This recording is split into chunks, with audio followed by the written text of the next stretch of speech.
దగ్గరికి వెళ్దామా.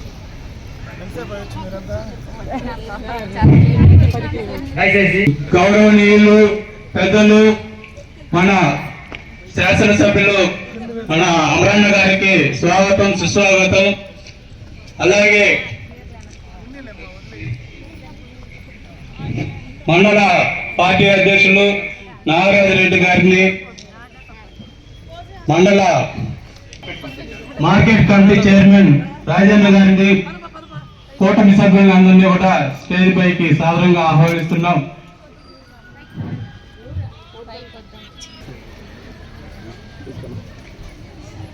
అలాగే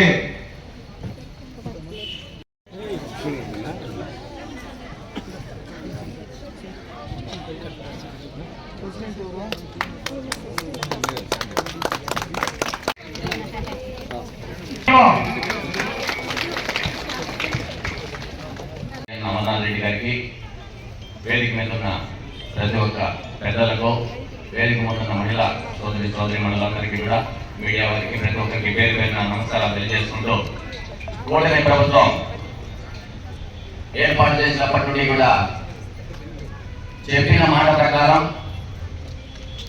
ఏదైతే మనం చెప్పామో ప్రతి ఒక్కటి కూడా నెరవేర్చే విధంగా మన ముఖ్యమంత్రి వర్యులు చంద్రబాబు నాయుడు గారు తీసుకున్న చొరవ మీరందరూ కూడా చూసే ఉంటారు. 75 సంవత్సరాల వయసులో కూడా 30-35 ఏళ్ల పిల్లగా నిర్విరామంగా మన రాష్ట్రం కోసం కష్టపడుతున్నాం మనం అందరూ చూస్తున్నాం. దీన్ని స్ఫూర్తిగా తీసుకొని ప్రతి ఒక్కరూ కూడా రాష్ట్రం కోసం పాటుపడాలని అందరూ కూడా ఆలోచిస్తున్న వేళ ప్రతిపక్షాలు కొన్ని విమర్శలు చూస్తున్నారు. నవ్వుబాటుగా ఉన్నాయి అందరికీ కూడా, ప్రతి ఒక్కరు కూడా నవ్వుకునే విధంగా ఉంది. ఇలాంటి ప్రతిపక్షాలు మనం ఉండడం వల్ల రాష్ట్ర అభివృద్ధి కుంటుపడమే కానీ ముందుకు పోవడం జరుగుతుందా అని అందరూ కూడా ప్రశ్నిస్తున్నారు. ఏ ఒక్కటి కూడా కూటమి ప్రభుత్వం తీసుకున్న నిర్ణయం రాష్ట్ర అభివృద్ధికే తప్ప వ్యక్తిగత ప్రయోజనాలకు ఎక్కడా లేదు. ఇలాంటి ప్రభుత్వాలు మళ్ళీ మళ్ళీ రావాలని మనం అందరూ కోరుకుంటుంటే, ఒక ప్రతిపక్షం అనే ప్రతిపక్ష హోదా లేని ప్రతిపక్షం రాష్ట్రాన్ని భ్రష్టు పట్టించే విధంగా రాజధాని లేని రాష్ట్రంగా తీర్చిదిద్దిన ప్రతిపక్షం మాజీ ముఖ్యమంత్రి జగన్మోహన్ రెడ్డి గారు మళ్ళీ ఇప్పుడు చట్టబద్ధత కల్పించి అమరావతిని శాశ్వత రాజధానిగా పార్లమెంట్లో బిల్లు పాస్ చేసిన వేళ కూడా నిస్సిగ్గుగా మీడియా ముందుకు వచ్చి అమరావతికి వ్యతిరేకం అని చెప్పకుండానే మావిగన్ అనే పేరుని మాట్లాడడం దురదృష్టకరం. ఇలాంటి నాయకులు ఉన్నంతకాలం మన రాష్ట్రం అంధకారంలోనే ఉంటుంది. కాబట్టి ఇలాంటి వారిని దీన్నే రాష్ట్రం నుండి వెళ్ళగొట్టాలని మహిళా లోకం అందరూ కూడా ఆలోచించుకోవాలి. అమరావతి గురించి మహిళలందరూ ఎన్ని రోజులు కష్టపడ్డారు. నిర్విరామంగా నిరాహార దీక్షలు చేస్తే కూడా 5 సంవత్సరాలు పరిపాలించిన జగన్మోహన్ రెడ్డి వాళ్ళని మాట్లాడడానికి పోలేదు. ఎంతో దురదృష్టవంతులు ఎవరు కూడా ఏ రాష్ట్రంలో కూడా ఉండడు. ప్రజల నుండి ఎన్నుకోబడ్డ ప్రజాప్రతినిధి ప్రజలు అది తప్పో అది అమరావతి కావచ్చు, ఇంకోటి కావచ్చు, ఒక నిరసన తెలుపుతుంటే కనుక్కునే దానికి కూడా పోలేదంటే దాన్ని బట్టి ఆలోచించేవాడు ఎంత కక్షపూరిత ధోరణి ఉందో అతనికి అమరావతి పైన. అమరావతి అంటేనే చంద్రబాబు నాయుడికి ఏదైనా పేరు వస్తుందో, చంద్రబాబు నాయుడు కలలు కన్నా రాజధాని, ప్రజలందరూ కలలు కన్నా రాజధాని అని అందరూ అనుకుంటుంటే ఆయనకి గుండెల్లో గడగదా అనుకుంటుంది. ఆ పేరు వింటేనే ఆయనకి ఇబ్బందిగా ఉంది. కాబట్టి ప్రతి ఒక్కరు కూడా ఆలోచించాలా. నిర్విరామంగా రాష్ట్రం కోసం ఎవరైతే పాటుపడతారో వారికే మనందరి మద్దతు ఉండి ప్రతి ఒక్కరిని కూడా ప్రజాస్వామ్యాన్ని కాపాడాలని కూటమి ప్రభుత్వం ఏర్పడింది. దాని ఆలోచనల ప్రకారమే చంద్రబాబు నాయుడు గారు కానీ, పవన్ కళ్యాణ్ గారు కానీ, లోకేష్ బాబు గారు కానీ ప్రతి ఒక్కరూ కూడా ఈ రాష్ట్రాన్ని ముందుకు తీసుకుపోతున్నారు. కాబట్టి మనందరూ కూడా ఆలోచన విషయం ఏమంటే, ఇకపోతే నూతనకాలు అమర్నాథ్ రెడ్డి గారు అనే పేరు వినగానే మనందరికీ గుర్తొచ్చేది అభివృద్ధి. అభివృద్ధికి పాటుపడే నాయకుడు ఎవరైనా మన నియోజకవర్గంలో ఉన్నారంటే మనం గతంలో కూడా చూసాం. 22 నెలలు అవకాశం మినిస్టర్ గా వస్తే 100 కోట్ల రూపాయలు మన నియోజకవర్గానికి తెచ్చి అభివృద్ధి కార్యక్రమాలు చేపట్టారు. మళ్ళీ ప్రభుత్వం మారుతామంటే ఆ అభివృద్ధి అట్లే నిలిచిపోయింది. ఎక్కడ వేసిన రోడ్లు అట్లే ఉండిపోయినాయి. ఏడేసిన ఒకటి అట్లే 5 ఏళ్ళు ఉంది. గ్రామాల్లో కొన్ని బిల్డింగ్లు కట్టారే తప్ప ఎక్కడ కానీ ఒక రోడ్డు వేసిన వాహనం పోలేదు. అన్ని రోడ్లు అట్లే ఉండిపోయినాయి. 5 ఏళ్ళు గొల్ల రోడ్లు కట్టారు. అందరూ కూడా మండలం అందరూ కూడా మహిళలందరూ చూశారు. ఇదంతా కూడా 5 ఏళ్ళు పోతానే మన ప్రభుత్వం వచ్చింది. అన్నగారు వస్తున్నట్లే అభివృద్ధి పైనే చొరవ చూపి ప్రతి ఒక్క ఊరికి కూడా ఎక్కడైతే నిలిపినారో అది అప్పుడే ప్రారంభం చేసి రోడ్లన్నీ కూడా పూర్తి చేస్తున్నాం. నీళ్లు కూడా ప్రతి ఊరికి ఎక్కడైతే నీటి సమస్య ఉందో అక్కడ కూడా బోర్లు కానీ మోటార్లు కానీ ఇప్పటికే మనము కోట్ల రూపాయలతో చేసి ఉన్నాం. అవన్నీ కూడా మీరు చూస్తూ ఉన్నారు. అభివృద్ధికి ఎక్కడైనా ఈ రాబో 5-6 నెలల్లో మన గ్రామాల్లో కూడా ఎక్కడా కూడా రోడ్డు సౌకర్యం కానీ నీళ్ళ సౌకర్యం కానీ ఉండకుండా చేసే బాధ్యత అన్నగారు తీసుకున్నారు. ప్రతి ఒక్క గ్రామానికి రోడ్డు సౌకర్యం కానీ నీళ్లు కానీ లైట్లు కానీ ప్రతి ఒక్కటి కూడా అందించే విధంగా ప్రతి ఒక్క అభివృద్ధి కార్యక్రమాన్ని చాలా చేసే విధంగా అమరణ గారు చొరవ తీసుకున్నాం. కాబట్టి వారికి మనం అందరూ కూడా వెనుకగా ఎప్పటికీ ఉండాలని, ఇలాంటి నాయకుల్ని మనం ఎప్పుడు మళ్ళీ ఎన్నుకునే విధంగా మీ ఆలోచనలు ఉండాలని మహిళా లోకానికి అంతా తెలియజేసుకుంటూ ఈ అవకాశం ఇచ్చిన మీ అందరికీ కూడా మరొకసారి ధన్యవాదాలు తెలుసుకుంటూ సెలవు తీసుకున్నాను. జై హింద్, జై చంద్రబాబు నాయుడు గారు, జై అమరణ గారు. మండలంలో ఈ సైకిల్స్ అదేవిధంగా ఈ ఆటోలు అంటే గ్రామాల్లో స్వచ్ఛతను తీసుకురావాలని ప్రభుత్వం నిర్దేశించినటువంటి ఈ కార్యక్రమాన్ని ఈరోజు ఇక్కడ పంపిణీ చేసే దాంట్లో భాగంగా వేదిక పైన కూటమి పార్టీకి సంబంధించినటువంటి నాయకులు మరి ప్రజాప్రతినిధులు ముఖ్యంగా ఈ కార్యక్రమంలో భాగస్వాములైనటువంటి మహిళా సోదరీమణులకు పత్రికా విలేకరులకు నా నమస్కారం. ఇప్పుడే చాలా మంది ఈ కార్యక్రమం పైన మహిళలకు సంబంధించినటువంటి విషయాలు చెప్పడం జరిగింది. నేను ఒక 2 విషయాలు ఈ సందర్భంగా మీతో పంచుకునేటువంటి ప్రయత్నం చేస్తాను. ఎందుకంటే భారతదేశానికి స్వాతంత్రం నుంచి చాలా సంవత్సరాలు అయింది. అప్పటి నుంచి కూడా ప్రజాస్వామ్యబద్ధంగా ప్రజాస్వామ్య ప్రభుత్వాలు ఉన్నాయి. అయితే 1983లో కీర్తిశేషు నందమూరి తారక రామారావు గారు పార్టీ స్థాపించి ముఖ్యమంత్రిగా ఉమ్మడి ఆంధ్ర రాష్ట్రానికి ముఖ్యమంత్రి అయిన తర్వాత మొట్టమొదటగా మహిళలను కూడా పురుషులతో సమానంగా తీసుకురావాలా, మహిళలను అన్ని రంగాల్లో కూడా ముందుకు తీసుకురావాలనేటువంటి ఒక మంచి ఉద్దేశానికి ఆ రోజు బీజం వేశారు. దాంట్లో భాగంగానే ఆ రోజు మహిళలకు ఆస్తిలో సమాన హక్కు ఇవ్వడం, స్థానిక సంస్థల ఎన్నికల్లో మహిళలకు అవకాశం కల్పించడం. ఈరోజు ఎంతోమంది ఎంపీపీలు కానీ ఎంపీటీసీలు కానీ గ్రామ సర్పంచులు కానీ వీరందరూ కూడా స్టేజ్ పైన కూర్చునేటువంటి అవకాశం వచ్చిందంటే ఆ రోజు కీర్తిశేషు నందమూరి తారక రామారావు గారు వేసిన బీజం. ఆ తర్వాత చంద్రబాబు నాయుడు గారు ముఖ్యమంత్రి అయిన తర్వాత ఆర్థికంగా సామాజిక పరంగా మహిళలు కూడా పురుషులతో సమానంగా తీసుకొస్తే ఆ కుటుంబాలు బాగుంటాయి, కుటుంబాలు బాగుంటే గ్రామాలు బాగుంటాయి, గ్రామాలు బాగుంటే దేశం బాగుంటుంది అనేటువంటి మంచి ఉద్దేశంతో ఆయన మొట్టమొదటిగా పొదుపు సంఘాలు తీసుకొచ్చి పొదుపు అలవాటు చేసినటువంటి సందర్భాన్ని ఒకసారి గుర్తు చేస్తా ఉన్నారు. ఏదైతే ఆ రోజు చంద్రబాబు నాయుడు గారు మొట్టమొదటిగా ముఖ్యమంత్రిగా పొదుపు సంఘాలు పెట్టి మహిళలను పొదుపు సంఘాలలో అలవాటు చేసి బ్యాంకులకు వెళ్ళి మీ పొదుపు డబ్బు కట్టమని ఆ రోజు చెప్పారో ఆ రోజు నేను మొట్టమొదటి శాసనసభ్యుడిని. చంద్రబాబు నాయుడు గారు ముఖ్యమంత్రిగా ఉన్నప్పుడు నేను మొట్టమొదటి శాసనసభ్యుడిని.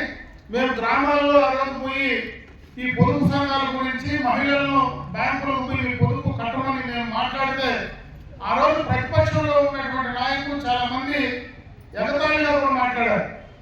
ఆడవాళ్ళందరినీ కూడా బ్యాగులు సంతలో పెట్టుకొని నేరుగా బ్యాంకుల చుట్టూ తిప్పుతా ఉన్నారు, ఆఫీసుల చుట్టూ తిప్పుతా ఉన్నారని ఆ రోజు చాలా మంది ఎగతాళి చేసినటువంటి సందర్భాన్ని గుర్తు చేస్తా ఉన్నారు. అంటే 30 సంవత్సరాల ముందు ఆ రోజు ఏ కార్యక్రమం అయితే మొదలు పెట్టారో ఈ ప్రభుత్వం తెలుగుదేశం ప్రభుత్వం ఆ రోజు అటు ఎన్టీ రామారావు గారు కానీ ఈరోజు చంద్రబాబు నాయుడు గారు కానీ మహిళల కోసం తీసుకున్నటువంటి సందర్భంలో ఆ రోజు ఎంతమంది ఎన్ని అవమానాలు పడినా ఆ రోజు మీరు తీసుకున్నటువంటి నిర్ణయం ఈరోజు పురుషులు పోయి బ్యాంకులో ఏడైనా నాకు 10 రూపాయలు అప్పు ఇవ్వాలంటే నువ్వేం పెడతావు అని అడుగుతాడు. ఈరోజు వేల కోట్ల రూపాయలు అంటే ఈరోజు ఒకసారి 2024-25కి సంబంధించి ఈ రాష్ట్రాన్ని ఒకసారి చూస్తే దాదాపు 46,500 కోట్లు మహిళా సంఘాలకు బ్యాంకులు అప్పించినాయి. అంటే ఇవన్నీ మీకు ఏమాత్రం తాకట్టు లేకుండా మీరు బ్యాంకులు మీ కాళ్ళ దగ్గరకు వచ్చి అప్పించేటువంటి పరిస్థితి ఈరోజు కలిగిందంటే ఆ రోజు చంద్రబాబు నాయుడు గారి ఆలోచన కావచ్చు, ఆ ఆలోచనని సక్రమంగా వాడుకొని ఉపయోగించుకున్నటువంటి మహిళా సోదరులు కావచ్చు. మీరు చేసుకున్నటువంటిది ఆ రోజు మీరు ఎంత బాగా ఈ కార్యక్రమాన్ని తీసుకున్నటువంటి అప్పులో తీసుకున్నటువంటి డబ్బులో తిరిగి 99.9% తిరిగి కట్టారు కాబట్టి ఈ రోజు బ్యాంకులు మీ కాళ్ళ దగ్గరకు వచ్చి డబ్బులు ఇచ్చేటువంటి పరిస్థితి ఉంది. కాబట్టి ఆ ఘనత ప్రభుత్వాన్ని నేను చెప్పలేను, కానీ ఆ ఘనత ఎవరైతే ఈ మహిళా సోదరులు మనం ఉన్నారో మీరే అని చెప్పి నేను ఈ సందర్భంగా తెలియజేసుకుంటున్నాను. ఎన్టీ రామారావు గారు ఆ రోజు ఏదైతే కళలు అన్నారో మహిళలను కూడా అన్ని రకాలుగా కూడా ముందుకు తీసుకురావాలా, స్థానిక సంస్థల్లో మేము అవకాశం కల్పించి ఎంపీపీలు, జడ్పీటీసీలు, జిల్లా పరిషత్ చైర్మన్లు, సర్పంచ్లు చేయాలనుకున్నారు. అదే కార్యక్రమాన్ని ఈరోజు కూటమి ప్రభుత్వం అధికారంలోకి వచ్చిన తర్వాత రేపు 2029లో చట్టసభల్లో కూడా ఈరోజు శాసనసభ్యులు, పార్లమెంటు సభ్యులు కూడా చేస్తున్నారు. అంతేగాని ఇదేదో రాజకీయ వేదికగా నేను మాట్లాడేటువంటి కార్యక్రమం కాదని చెప్పి సందర్భంగా కూడా మీ అందరి దృష్టికి తెస్తా ఉన్నా. అదే కాకుండా ఎన్నికల ముందు చంద్రబాబు నాయుడు గారు మహిళల కోసం చెప్పారు, మేము అధికారంలోకి వస్తే మహిళా సోదరి మళ్ళీ ఈ కార్యక్రమాలు చేస్తామని. ఈరోజు అప్పుడే మా సోదరి మనం మాట్లాడుతా ఫ్రీ బస్ అంటే ఆమెకే నవ్వు వచ్చింది. ఇప్పుడు ఎక్కడైనా ఫ్రీ బస్ ఏదైనా బస్సులో చూస్తే ఆడవాళ్ళు తప్పించి మహిళలు తప్పించి మగవాళ్ళు కనపడడం లేదు. ఎందుకంటే వాళ్ళకి జాగా కూడా కనపడడం లేదు. లోపల మొత్తం కూడా బస్సులంతా మహిళా సోదరి మళ్ళీ ఫుల్గా ఎక్కి యాడికి కావాలంటే ఆడికి తిరిగిపోయేటువంటి పరిస్థితి ఉంది. ఈరోజు కుప్పం నుంచి శ్రీకాకుళం దాకా మీరు యాడికి పోవాలంటే మిమ్మల్ని ఎవరు రూపాయి టికెట్ డబ్బు కట్టమని అడగకుండా ఈరోజు బ్రహ్మాండంగా కూడా మిమ్మల్ని తీసుకునేటువంటి పరిస్థితి, ఆ రోజు ఇచ్చిన మాట నిలబెట్టుకునేటువంటి పరిస్థితి చంద్రబాబు నాయుడు గారు చేశారు. ఈ కుటుంబ ప్రభుత్వం చేసిందని చెప్పి సందర్భంగా మీరు దృష్టి చేస్తా ఉన్నా. ఇంకొక ప్రధానమైనటువంటి కార్యక్రమం మహిళల ఆరోగ్యం పట్ల. మహిళల ఆరోగ్యం పట్ల ఆలోచించింది చంద్రబాబు నాయుడు గారు. ఎందుకంటే 2000 నుంచి 2004వ సంవత్సరం మధ్యలో ఆ రోజు దీపం పథకం అనేటువంటి కార్యక్రమాన్ని చంద్రబాబు నాయుడు గారు మొట్టమొదటిగా మొదలు పెట్టాడు. ఆ రోజు కూడా అందరూ అనుకున్నారు ఏందో దీపం పథకం అంటే ఎందుకు ఇది మొదలు పెడతా ఉన్నాడని. ఆ రోజు మనకి గ్యాస్ పొయ్యిలు అలవాట్లేదు, గ్యాస్ పొయ్యిలు అంటించాలంటేనే భయం, అదేదో కాలిపోతుంది, సిలిండర్ పగిలిపోతుంది అని చెప్పి చాలా మంది గ్యాస్ కనెక్షన్లు తీసుకునేదానికి కూడా ఆ రోజు భయపడుతూ ఉన్నారు. ఆ రోజు మొత్తం కూడా కట్లు పొయ్యిలతో, ఎందుకంటే నేను ఆ రోజు శాసనసభ్యులుగా ఉన్నాను కాబట్టి నాకు తెలుసు, అందరూ కట్లు పొయ్యిలతో వంట చేస్తూ ఉంటే ఆ ఊదులు కూడా ఎత్తుకొని పోతూ ఉంటే అవి సరిగ్గా ఏమన్నా కొంచెం తడి ఉండేటువంటి కట్లేస్తే మొత్తం పొగ బయటకు పోకుండా లోపలికి పోయి కళ్ళు దెబ్బతినేది, ఆరోగ్యం మనసు దెబ్బతినేటువంటి పరిస్థితి ఆ రోజు ఉండేది. ఆ రోజు అందుకే దీపం 1 పథకం ఆ రోజు మొదలు పెట్టడం, గ్యాస్ కనెక్షన్లు ఉచితంగా ఇచ్చి మీకు గ్యాస్ అలవాటు చేసినారు. ఈ రోజు ఎక్కడ కానీ ఏ గ్రామంలో 4 గ్రామాలకు పోయినా కట్లు పైతో వంట చేసేవాళ్ళు ఎవరు లేదు. 99.9% పూర్తిగా కూడా గ్యాస్ స్టవ్లతోనే వంట చేస్తూ ఉన్నారు. అక్కడ ఎక్కడ కూడా మీకు ఆరోగ్యం పాడయ్యే పరిస్థితి లేదు. అందుకే మళ్ళా అధికారంలోకి వచ్చిన తర్వాత 3 సిలిండర్లు మీకు ఉచితంగా ఇవ్వాలని నిర్ణయం తీసుకున్నారు. ఇచ్చిన మాట ప్రకారం ఆ 3 సిలిండర్లు కూడా మీకు ఇచ్చినటువంటి సందర్భాన్ని కూడా ఒకసారి గుర్తు చేస్తా ఉన్నారు. అదేవిధంగా మహిళా సోదరులు అప్పుడే చెప్పారు, గత ప్రభుత్వంలో తల్లి వందనం కార్యక్రమం ఇంట్లో ఆ రోజు వాళ్ళు మాట్లాడిన మాటలు నేను ఇప్పుడేమి వాళ్ళపైన విమర్శించాను. ఆ రోజు వాళ్ళు కూడా చంద్రబాబు నాయుడు మొదలే చెప్పారు, బిడ్డలకంతా మేము తల్లికి అమ్మఒడి పెడతామని. ఆ రోజు వాళ్ళు అమ్మఒడి పెడతామని.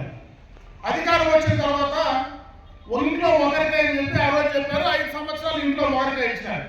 అదే చంద్రబాబు నాయుడు గారు ఎన్నికలకు ముందు ఎంతమంది బిడ్డలు ఉంటే అంతమందికి నేను ఇస్తానని చెప్పినాడు. ఈ రోజు ఎంతమంది 5 మంది 6 మంది 7 మంది బిడ్డలున్నా వాళ్ళకు మళ్ళీ ఆ తల్లికి వందన కార్యక్రమం ఇచ్చి అమలు చేసినటువంటి ఘనత ఈ కుటుంబ ప్రభుత్వం చంద్రబాబు నాయుడు గారు అని చెప్పి సందర్భంగా మీ దృష్టికి తెస్తా ఉన్నా. ఇవే కాకుండా పెన్షన్లు కావచ్చు, అదేవిధంగా మనము రైతులకు ఇచ్చేటువంటి రైతు భరోసా కార్యక్రమం కావచ్చు, ఇటువంటి కార్యక్రమాలు చాలా కార్యక్రమాలు ఆ రోజు సూపర్ 6 పథకం కింద ఏవైతే మాట చెప్పామో అవన్నీ కూడా అమలు చేయడం జరిగిందని చెప్పి సందర్భంగా కూడా మీ దృష్టికి తెస్తా ఉన్నా. ఇవే కాదు, ఒక పక్క సంక్షేమం చేస్తూ ఇంకొక పక్క అభివృద్ధి కార్యక్రమాలు కూడా చేయాల్సినటువంటి అవసరం ఉంది. గత ప్రభుత్వంలో చేయాల్సినటువంటి చాలా కార్యక్రమాలు ఇదే మండలంలో ఎక్స్టర్నల్ ఎయిర్ ప్రాజెక్ట్ కింద రోడ్లన్నీ కూడా అసంపూర్తిగా నిలిపేశారు. అవన్నీ కూడా ఈరోజు ఈ ప్రభుత్వం వచ్చిన తర్వాత పనిచేస్తా ఉన్నాం. అదేవిధంగా మనకు హంద్రీనేవా కాలువ పక్కనే మనకు హంద్రీనేవా కాలువ పోతుంది. రాబోయే కాలంలో మళ్ళీ మన కౌండినేవా కూడా దాన్ని కనెక్ట్ చేసి సిలువుతా ఉన్నాం. హంద్రీనేవా నిలిచిపోతే చంద్రబాబు నాయుడు గారు ముఖ్యమంత్రి అయిన 6 నెలల లోపలనే మళ్ళీ హంద్రీనేవా కాలువ ద్వారా కుప్పం దగ్గర కూడా ఈరోజు నీళ్లు పోతా ఉన్నాయి.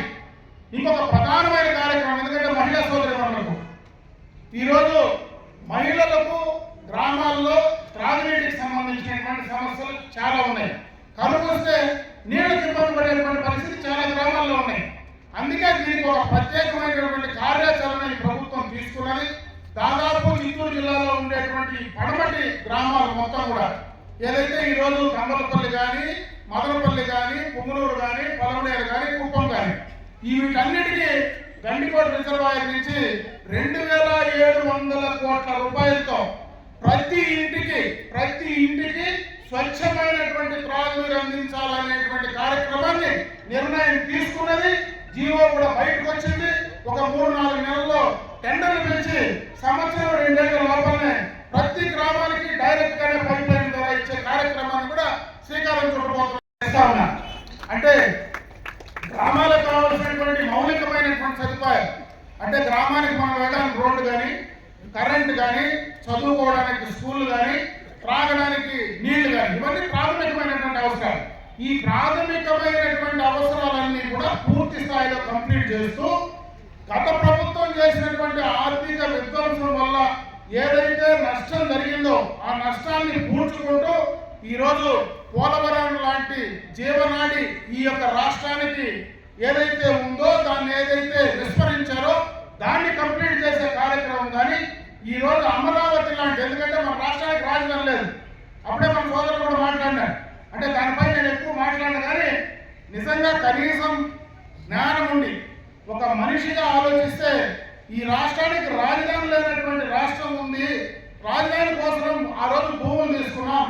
ఆ రోజు అక్కడ ఉన్నటువంటి మహిళలు దాదాపు సంవత్సరాల కొద్దీ దానిపైన ఆ రోజు వాళ్ళందరూ కూడా ధర్నాలు చేసి ఆ భూములు పోగొట్టుకొని ఇబ్బందులు పడతా ఉంటే వాళ్ళని కనీసం చూసిన పాపాలు పోకుండా ఈ రోజు అదే రాజధాని లేనటువంటి రాష్ట్రంలో భయపడి పెట్టుబడిదారులు ఈ రాష్ట్రానికి లేని పరిస్థితుల్లో మరి కేంద్రంలో దానికి సంబంధించి ఒక జీవో తీసుకొచ్చి ఈ రాష్ట్రానికి రాజధాని అమరావతి అని చెప్తే ఈ రోజు కొత్తగా ఆయన ఒక పేరు పెట్టినాడు, మా విగన్ అంటే. అసలు అది ఏం పెట్టినాడో, అది ఎందుకు పిలుస్తా ఉన్నాడో, అతనికి మనిషికి అసలు కనీసం జ్ఞానం ఉండి మాట్లాడుతున్నాడా, బుద్ధి చిప్పు అసలు పనిచేస్తా ఉందా, చిప్పు దొబ్బిందే అర్థం కానటువంటి పరిస్థితులు. అంత దారుణంగా ఆలోచన లేకుండా రాష్ట్రం పైన ఏం చేస్తున్నారు, ఏం చేయాలా అనేటువంటి మినిమం జ్ఞానము సెన్స్ లేకుండా మాట్లాడుతూ ఉంటే వాళ్ళు ఏమనాలో అర్థం కావట్లే. అందుకే రేపు మళ్ళా ప్రజలు ఇవన్నీ కూడా ఆలోచిస్తారు. ఈరోజు ఈ కూటమి ప్రభుత్వం ఖచ్చితంగా అటు మహిళా సోదరిమణులకు ఈ రాష్ట్రానికి సంబంధించినటువంటి సంక్షేమాన్ని, అభివృద్ధిని సమాన స్థాయిలో ముందుకు తీసుకెళ్ళడానికి సిద్ధంగా ఉంది. దాన్ని మీరందరూ కూడా ఏ రోజు ఏదైతే బ్యాంకుల నుంచి ఇచ్చినటువంటి శ్రీనిధి కానీ అవి ఏదైతే ఉన్నాయో వాటిని ఉపయోగించుకోండి. ఇంకో పెద్ద కార్యక్రమం కూడా చంద్రబాబు నాయుడు గారు ఆలోచిస్తా ఉన్నారు. ఈరోజు ఏవైతే మీరు ఈ యొక్క గ్రూపులు తయారు చేసేటువంటి ఏదైతే ఉన్నాయో ప్రోడక్ట్ ఉందో వాటన్నింటినీ కూడా మీరు మార్కెట్ చేసుకోవడానికి ఈ మార్కెట్తో మీకు అనుసంధానం చేస్తూ ఉన్నాడు. ప్రతి ఇంట్లో కూడా ఒక పారిశ్రామికవేత్త ఉండాలనేటువంటి ఆలోచనతో ఈరోజు ఈ ప్రభుత్వం పనిచేస్తూ ఉంది. వీటన్నింటినీ కూడా రేపు అవకాశం ఉండి చేయగలిగిన వాళ్ళు బాగా ఉపయోగించుకోమని చెప్పి నేను ఈ సందర్భంగా మనందరినీ కూడా కోరుకుంటూ ఈరోజు ఈ సైకిల్స్ కూడా ఇది పర్యావరణానికి చాలా బాగా మేలు చేస్తారు. ఎందుకంటే ఈరోజు 2 రకాలుగా దాదాపు 10,000 రూపాయల సబ్సిడీతో ఈ సైకిల్ మీకు ఇచ్చేటువంటి కార్యక్రమాన్ని శ్రీకారం చుట్టాం. ఇదే ఆషామాషి కార్యక్రమం కాదు. కుప్పంలో చంద్రబాబు నాయుడు గారి చేతుల మీదుగా 5,555 సైకిళ్ళు ఒకేసారి పంపిణీ చేయడం జరిగింది. అంటే భారతదేశంలో ఎక్కడా ప్రపంచంలో ఎక్కడా కూడా అంత పెద్ద ఎత్తున ఈ సైకిల్స్ ఒకే రోజు ఇచ్చినటువంటి సందర్భం లేదు. అందుకే అది గిన్నీస్ బుక్ ఆఫ్ వరల్డ్ రికార్డులో కూడా అది ఎన్ని కాబడింది మహిళలు చేసేటువంటి కార్యక్రమం. కాబట్టి ఆ కార్యక్రమాన్ని ఈరోజు ఒక 80 మందికి మాత్రమే ఈరోజు అది పంపిణీ చేస్తా ఉన్నాం. ఇంకా ఎవరైనా నాకు ఈ సైకిల్ కావాలంటే మీరు ఇమీడియట్ గా కూడా దాన్ని బుక్ చేసుకోవచ్చు. ఒక 5,000 మీరు కడితే మీ యొక్క గ్రూప్ డబ్బుల నుంచి 5,000 కడితే చాలు. ఈఎంఐ కూడా వాళ్ళు ఈఎంఐ ఇచ్చి బ్యాంక్ నుంచి కూడా ఈఎంఐ ఇచ్చి నెలకింత కట్టుకునేటువంటి అవకాశం ఉంది. ఆ సైకిల్ మీరే తొక్కన అవసరం లేదు. మీ ఇంట్లో పిల్లలు తొక్కచ్చు, భర్తలు తొక్కచ్చు, ఎవరైనా మీ ఇంట్లో కూడా ఆ సైకిల్ ను ఉపయోగించుకునేటువంటి అవకాశం కూడా దొరుకుతుంది. ఎందుకంటే మనకు ఈ సైకిల్ అయితే ఇంటికాడి నుంచి మన ఆవులు కసువు కావాలన్నా కూడా దానిపైన వేసుకొని నేరుగా సైకిల్ తొక్కుంటే తొక్కవచ్చు, లేదంటే తిప్పితే నేరుగా ఇల్లు చేరిపోతుంది. కాబట్టి అన్ని రకాలుగా ఉపయోగపడేటువంటి సైకిల్ సబ్సిడీతో మీకు అందించేటువంటి కార్యక్రమాన్ని ఈ ప్రభుత్వం తీసుకున్నది. కాబట్టి దాన్ని కూడా మీరు వాడుకోండి. అదేవిధంగా ఇంకా ఎవరికైనా గ్యాస్ కనెక్షన్ లేవు, మాకున్న గ్యాస్ కనెక్షన్ రానటువంటి వాళ్ళు ఉన్నామంటే ఈరోజు 100% గ్యాస్ కనెక్షన్ ఇచ్చేటువంటి అవకాశం ఉంది. కాబట్టి మీరు అప్లై చేసుకుంటే మీకు ఫ్రీగా ఆ గ్యాస్ కనెక్షన్ కానీ దానికి కావాల్సినటువంటి స్టవ్ కానీ అవన్నీ రెగ్యులేటర్ కానీ అవన్నీ కూడా ఫ్రీగా ఇవ్వడానికి ప్రభుత్వం నుంచి కేంద్ర ప్రభుత్వం నుంచి కూడా ఒక కార్యక్రమం ఉంది. కాబట్టి దాన్ని కూడా మీరు ఉపయోగించుకోమని చెప్పి సందర్భంగా మీకు తెలియజేసుకుంటూ ఈ రోజు ఈ అవకాశం కల్పించిన మీకు అందరికీ కూడా హృదయపూర్వక ధన్యవాదాలు తెలియజేసుకుంటూ సెలవు తీసుకుంటాను. జై హింద్.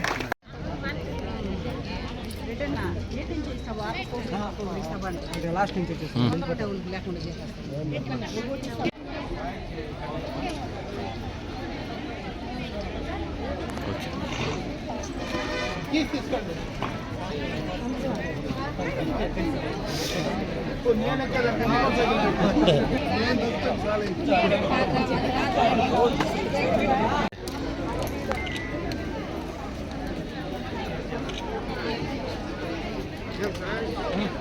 ఓకే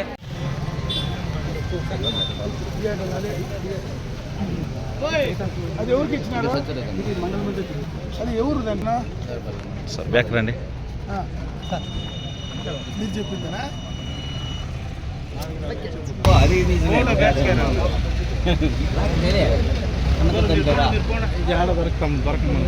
మన ఫోటో పడదు కావాలంటే మంచి డబ్బు ఉంటుంది, చేసుకొని తెలియదు చేసుకోవాలి.